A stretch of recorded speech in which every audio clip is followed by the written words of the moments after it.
아수르가 남유다를 침략을 해서 거의 대부분의 성을 점령을 했습니다. 그리고 이제 남은 것은 히스기야 왕이 살고 있는 예루살렘 성 하나뿐이었습니다. 아수르의 사네립은 자신의 수십만 대군으로 예루살렘 성을 겹겹이 포위하고는 기고만장해서 이제 하나님과 히스기야를 모욕하는 그런 편지를 써가지고 이제 사자의 손에 보냅니다. 당시 히스기야 왕과 백성들도 사네립의 이 수십만 대군을 보면서 이제 우리가 죽을 일만 남았구나 그렇게 생각을 합니다. 19절을 보면 그들의 영혼을 사망에서 건지시며 그들이 굶주릴 때에 그들을 살리시는도다 하는 것을 보면 그 당시 히스기야가 이렇게 기도를 했는데 아수르 군대에 의해 포위당한 히스기야와 또 그의 백성들이 어떠한 상황이었는지를 알려준 거예요. 마치 죽을 것 같고 또 포위를 당해서 양식 보급로가 차단이 되니까 이제 굶주려 죽게 되는 거죠. 그런 어려움 속에 처해져 있는 겁니다. 이런 때에 지도자의 역할, 지도자가 어떤 결심을 하느냐가 참으로 중요한데, 왜냐하면 지도자가 어떤 결정을 하게 될 때 그것은 백성들이 살 수도 있고 죽을 수도 있는 것이기 때문이에요. 그때에 지도자였던 히스기야 왕이 결단한 것은 뭐였냐면 사네립 왕에게 항복하는 것이 아니었어요. 하나님의 전에 올라가서 엎드려 기도하는 것이었습니다. 아수르 왕에게 항복하여 목숨을 구걸하는 것이 아니라 오직 하나님만을 내가 의지한다. 그렇게 결심을 한 것입니다. 하나님께 구원해 주실 것을 구했고 마침내 하나님께서 히스기야 왕의 기도를 들으십니다. 히스기야가 온 마음으로 이제 부르짖어서 하나님을 의지하는 그 밤에 하나님께서 아수르 군대와 싸우셨고 결국 사네립은 포위를 풀고 철군할 수밖에 없었습니다. 이런 배경으로 쓰여진 노래가 오늘 시편 33편인데 이 33편에서 시인이 깨달은 것이 있어요. 16절과 17절 말씀입니다. 많은 군대로 구원 얻은 왕이 없으며 용사가 힘이 세어도 스스로 구원하지 못하는도다. 구원하는 데에 군마는 헛되며 군대가 많다 해도 능히 구하지 못하는도다. 이 깨달음이었어요. 이 말씀은 대적들이 아무리 많고 강하다 할지라도 하나님을 온 마음으로 의지하고 있는 그 사람을 이길 수는 없다 하는 그런 깨달음인 거죠. 여기서 많은 군대와 용사, 군마, 이것은 바로 세상의 유혹, 세상의 힘, 그리고 우리를 상하게 하는 어떤 상처들, 그리고 죄악들, 이런 것들을 말할 것입니다. 그러나 그렇게 해서 이 대부분의 사람들은 살아남으려면 이러한 것들과는 적당하게 좀 타협해야 된다, 이런 생각을 많이 한단 말이에요. 그렇게 말하기도 하고. 그러나 그렇게 해서 이기고 정복한다 해도 그것은 진심으로 이긴 것이 아니고 진정으로 이긴 것이 아니라는 거죠. 왜냐하면 진정으로 이기는 길은 오직 하나님만을 의지하는 데서 비롯되기 때문입니다. 하나님만 의지하게 될 때에 하나님께서 우리에게 진정한 이김, 진정한 성공을 우리에게 주신다라는 것이죠. 그러므로 전쟁의 위협들이 있고 또 이제 전염병의 유행, 또 이념의 차이로 사회적으로 크게 혼란스러운 이때에 우리 성도들은 무엇을 하든지 어떠한 일이 우리 가운데 일어나든지 그러면 세상 힘이 아닌 온 마음으로 하나님을 더욱 의지하게 되시기를 주의 이름으로 부탁을 드립니다. 그렇다면 어떻게 하는 것이 오직 주님을 의지하는 것일까? 라는 거죠. 첫째는 주께서 도우시고 막아주신다는 믿음이 바로 주를 의지하는 겁니다. 너 주를 의지해라, 주님만 의지해라 라고 할 때 의지한다는 건 뭐냐면 주님이 나의 도움이 되어 나를 도와주실 것이고 또 주님이 방패가 되어서서 우리를 모든 아픔, 모든 상황에서 우리를 힘들게 하지 않도록, 우리를 넘어지지 않도록 막아주실 것이다 하는 이런 믿음, 이것이 바로 주를 의지하는 것이라는 거죠. 복음성가를 많이 작곡한 최용덕이라는 사람이 있어요. 여러분 많이 들어보셨을지 모르겠어요. 이 최용덕이라는 사람은 많은 복음성가를 쓴 사람인데 이 사람은 한때 어떤 실패로 인해서 영적 위기, 영적 위기, 다시 말하면 믿음을 저버릴 수 있을 정도의 어떤 영적 위기가 그에게 찾아왔다고 그래요. 그때 마음의 기쁨은 사라지고 정말 깊은 절망에 빠져 있으면서 나는 정말 믿는 자인가? 내가 지금까지 찬양하고 중보했던 이 모든 것들이 다 거짓이었는가 하는 이런 영적 위기, 이 가운데 놓여 있었다고 합니다. 그러면서 하나님도 이런 나를 싫어하실 거다, 하나님이 나를 버리신 거다 하면서 이런 좌절감, 그렇게 괴로움 속에서 밤잠을 이루지 못하고 있을 때에 성령의 끈을 받아서 엎드려 기도하기 시작합니다. 하나님 나를 버리십니까? 나를 불쌍히 여겨주십시오. 기도하고 있을 때에 그는 그의 등 뒤에서 그를 바라보고 계시는 하나님의 시선을 느끼게 되는 거죠. 그리고 나는 너를 떠난 적이 없다. 내가 나를 배신하고 등지고 도망가고 있을 때에도 나는 너의 등 뒤에서 한 번도 눈길을 뗀 적이 없다. 나는 지금도 너를 눈동자같이 지키고 있다. 그러니 안심하고 일어나라. 내가 너를 지키리라 하는 그런 음성을 그가 들을 수 있었다고 해요. 그리고 영광의 하나님을 뵙고 견딜 수 없는 감격에 작곡한 노래가 우리가 잘 알고 있는 나의 등 뒤에서라는 보면서, 나의 등 뒤에서, 그 가사를 한번 보십시오. 나의 등 뒤에서 나를 도우시는 주, 나의 인생길에서 지치고 고나여 매일처럼 주저앉고 싶을 때에 나를 밀어주시니, 나의 등 뒤에서 나를 도우시는 주, 평안히 길을 갈 땐 보이지 않아도 지치고 고나여 넘어질 때면 다가와 내게 손 내미시네. 일어나 걸어라 내가 새 힘을 주리니, 일어나 걸어라 내가 너를 도우리라 하는 찬송가 가사.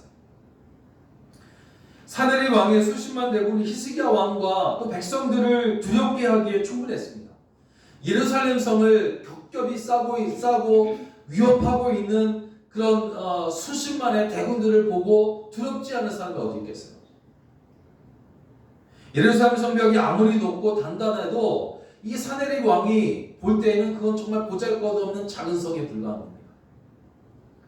누가 보더라도 이 싸움은 결과가 뻔히 보이는 싸움이라는 거죠.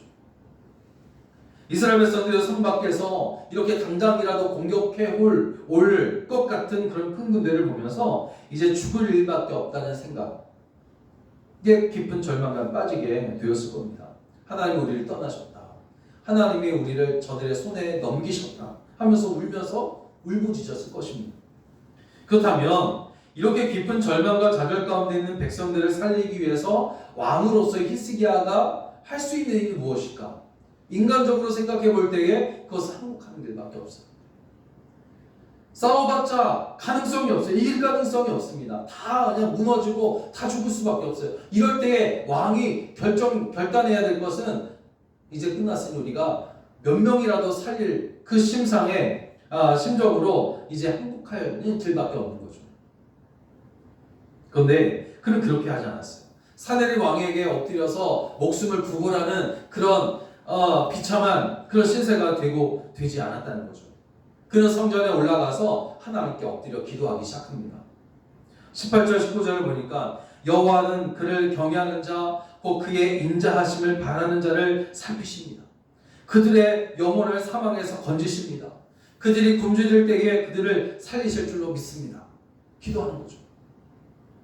결국 이러하신 주께서 우리를 도우시면 이 싸움에서 우리가 이길 것이고, 또 주께서 우리의 방패가 되시면 원수의 칼이 아무리 무섭다 할지라도 우리가 안전하게 될 것입니다 라는 이런 믿음을 가지고 기도했다는 거죠. 20절을 보면 우리 영혼이 여호와를 바라며 그는 우리의 도움과 방패시로다 했습니다. 이 고백은 우리를 도우시고 방패로 막아주실 분은 오직 하나님뿐이시기 때문에 하나님만 의지하겠습니다 하는 그런 고백이란 말이에요.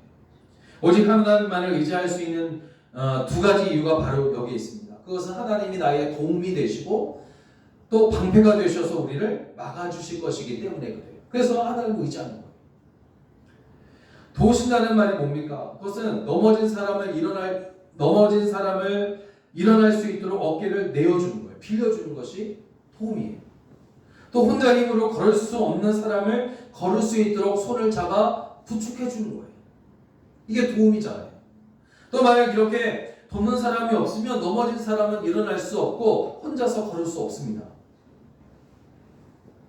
히스기야 왕이 주님을 향해서 우리의 도움이 되신다고 기도할 수 있었던 이유가 바로 여기에 있는 겁니다. 큰 군대 때문에 무서워서 절망하고 있는 백성들은 지금 어떤 사람들이냐면 걷지 못하는 사람들이에요. 넘어져 있는 사람이에요. 혼자서는 일어설 수 없고 혼자서는 걸을 수 없는 그런 상황에 처해 있는 그런 사람들입니다. 그렇지만 주님을 의지하여 일어날 수 있고 주님의 어깨에 의지하여 걸을 수 있다라고 믿은 것이죠. 또 주께서 방패가 되신다고 한 것은 우리를 큰 위험과 적의 공격에서 막아주신다는 말씀입니다. 그리고 방패 뒤에 우리가 몸을 피하게 되면 어떻게 됩니까? 안전하게 되잖아요. 안전하게 되듯이 방패가 되시는 주님께 피하는 사람은 안전한데 세상에 무엇으로도 방패 되신 주님을 뚫고 지나갈 수 없기 때문입니다. 방패 되신 주님께 피함으로 위험한 세상에서 여러분 완벽하게 안전하게 되시기를 주의 이름으로 축원합니다. 그런데 우리에게 오신 예수님을 생각해 보세요. 주님은 우리를 도우시는 분으로 오셨어요. 또 우리의 방패가 되어 주시려고 우리의 가운데 오셨단 말이에요. 죄로 인해 죽을 일만 남아있는 우리에게도 절망밖에 없었습니다. 누구도 이 사망의 골짜기에서 우리를 건져낼 줄 수 있는 사람이 없단 말이에요. 그런데 주님이 우리 가운데 오셔서 우리의 손을 잡아서 죄에서 건져내 주셨다는 거죠. 바로 우리를 도우신 겁니다. 우리는 우리 혼자서 우리 스스로의 힘으로 이 죄악에서 건져낼 수 없단 말이에요. 나올 수 없단 말이에요. 그래서 주님이 우리를 도우신 거예요. 또 주님은 우리의 방패가 되신다고 했습니다. 죄에서 구원받은 우리가 다시 죄악에 빠지지 않도록 막아주시는 거죠. 여러분, 죄에서 우리가 주님의 도우심으로 구원받았음에도 불구하고 세상에서 살아가고 있단 말이에요. 세상에서 살아가고 있다는 것은 죄가 우리를 넘볼 수 있다는 거죠. 유혹할 수 있고 미혹할 수 있다는 거죠. 그러나 주께서 우리의 방패가 되시기 때문에 그것을 막아주시는 겁니다. 주님은 상처 입은 치료자라는 그런 이야기를 하는데 주님은 여전히 지금도 상처 입은 치료자이십니다. 왜 그러냐? 여러분, 우리를 낫게 하시려고 죄에서 건져 구원하시려고 주님이 친히 십자가라는 상처를 감당하셨기 때문에 주님이 부활하시고 여러분 거룩한 몸이 되셨지만 정말 제자들에게 나타나신 주님의 손에는 못자국이 또 옆구리에는 창자국이 그대로 있었단 말이에요. 바로 방패가 되셔서 우리 대신 십자가에 못 박히시고 얻은 영광의 상처입니다. 이 때문에 우리가 주님 안에서 평안을 누리고 주님께 피할 때 우리가 안전하게 되는 것이죠.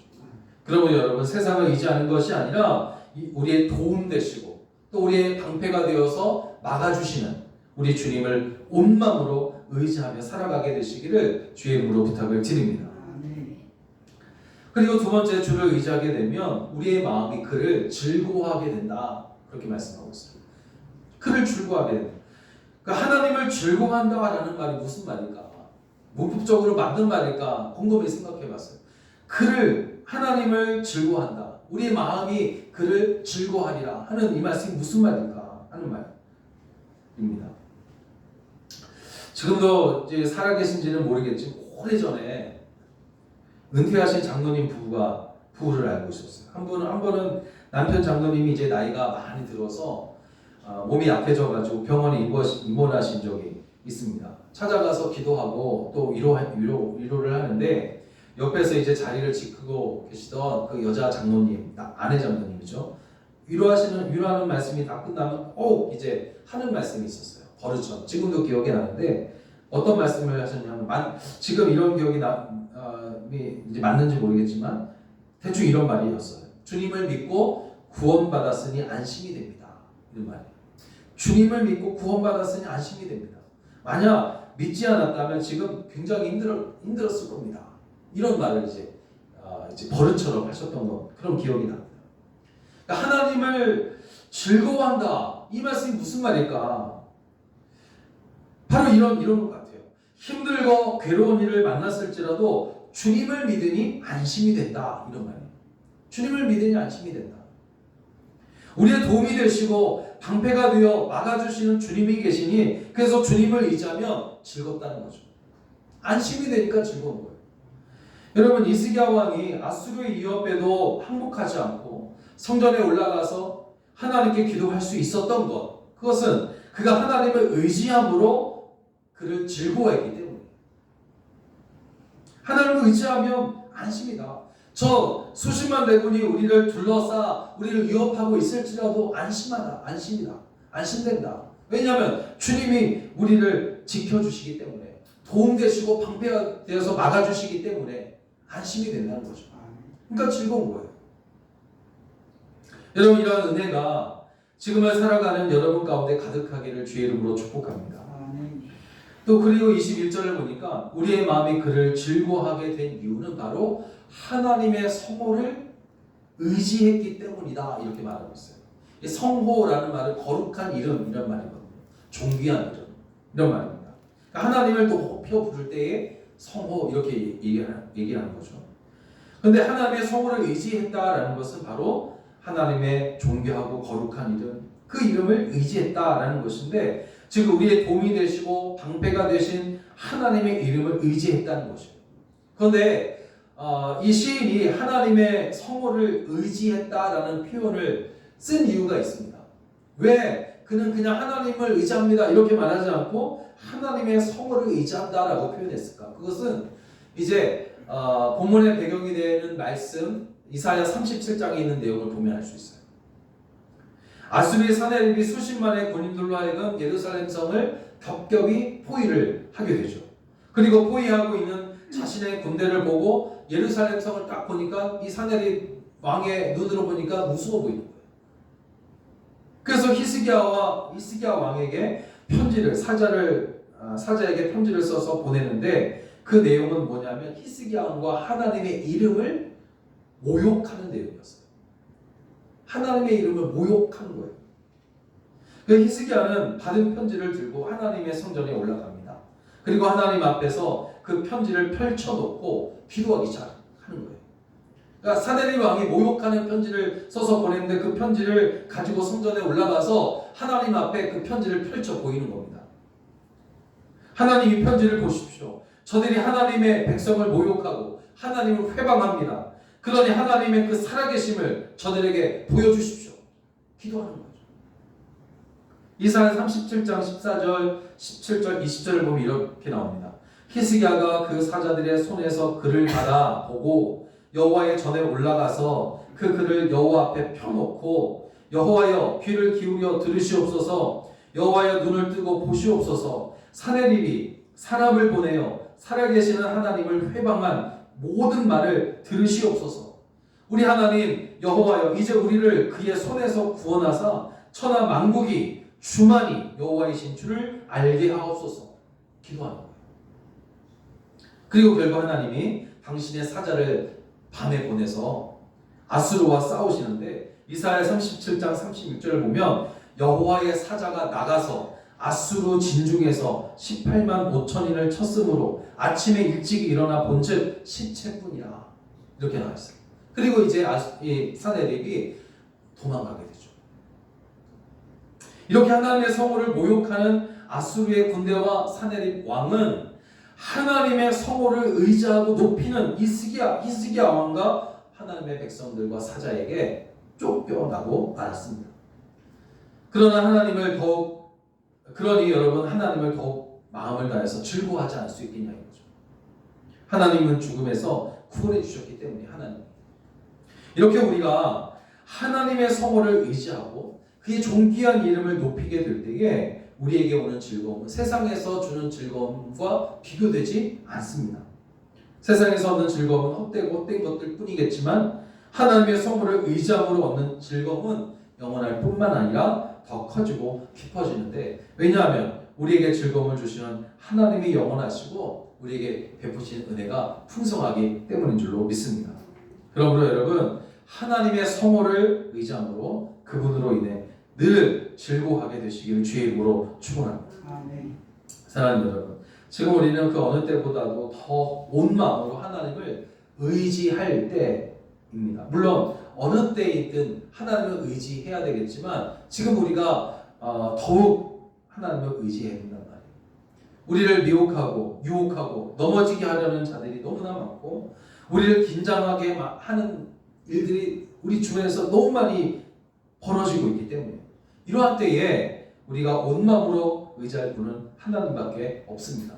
왜냐하면 주님은 우리를 도우시는 분이고 우리의 방패가 되어서 막아주시는 분이시기 때문입니다. 그래서 이 모든 무질서로 혼란한 가운데 있는 이때에 하나님의 섭리하심을 깨닫고 불안과 걱정으로 가득한 세상에 있으면서도 도리어 주님을 믿고 좋아함으로 참된 즐거움을 날마다 발견하여 살아가시기를 주의 이름으로 답을 드립니다. 그래서 모두가 불안하고 힘들다고 하는 이때에 온 마음으로 하나님을 의지함으로 안심할 뿐만 아니라 참된 즐거움이 있기를 주의 이름으로 간절히 축원합니다. 기도하겠습니다.